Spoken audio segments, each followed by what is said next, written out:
I'm making this recording today to try to explain what's happened over the last few hours with me. I had a visit from the Chief of the General Staff of the Jordanian Armed Forces this morning, in which he informed me that I was not allowed to go out to communicate with people or to meet with them, because that in the meetings that I had been present in or on social media relating to visits that I've made, there's been criticism of the government or the king. I asked him if I was the one criticizing. He said no. He said, but this was a warning from him, from the Chief of Police, and from the Chief of the Security Services, the Mukhabarat, that I should not leave my house, that I could only visit family, that I could not tweet, and that I could not communicate with people. Since then, a number of the people I know or my friends have been arrested. My security has been removed, and the internet and phone lines have been cut. This is my last form of communication, satellite internet that I have, and I've been informed by the company that they are instructed to cut it. So it may be the last time I'm able to communicate.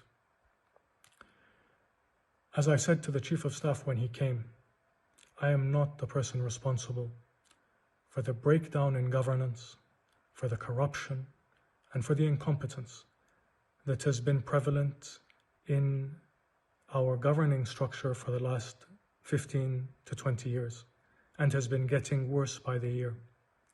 I am not responsible for the lack of faith that people have in their institutions. They are responsible.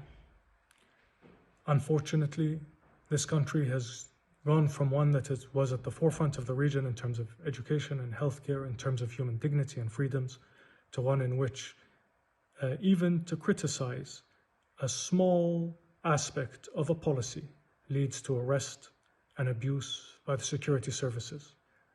And it's reached the point where no one is able to speak or express an opinion on anything without being bullied, arrested, harassed, and threatened.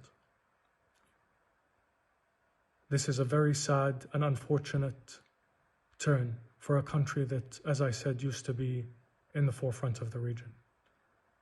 And the lives and futures of our children and their children are at stake if this continues.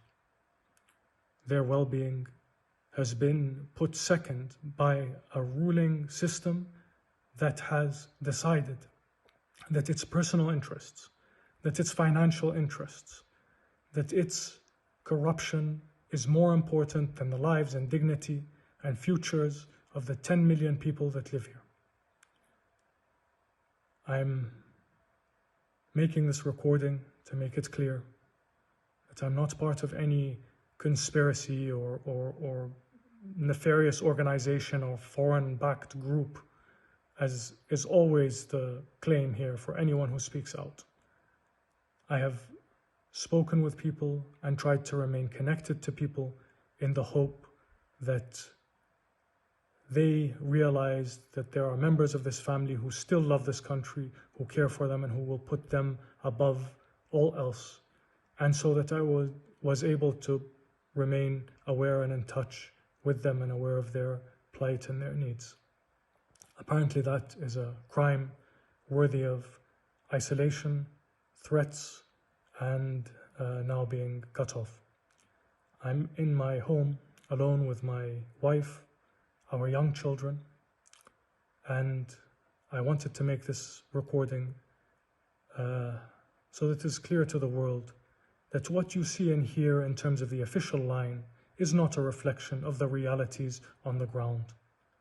Unfortunately, this country has become stymied in corruption, in nepotism, and in misrule, and the result has been the destruction or the loss of hope that is apparent in pretty much every Jordanian.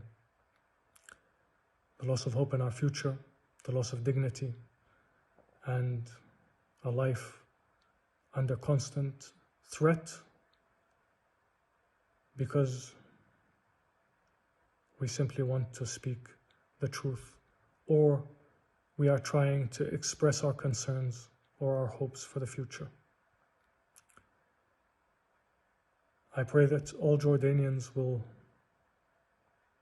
remember that I have always tried to serve them to the best of my ability with what limited resources I have had, that I always will, and that God willing, the situation will improve if we are able to come together and make our voice heard. Thank you.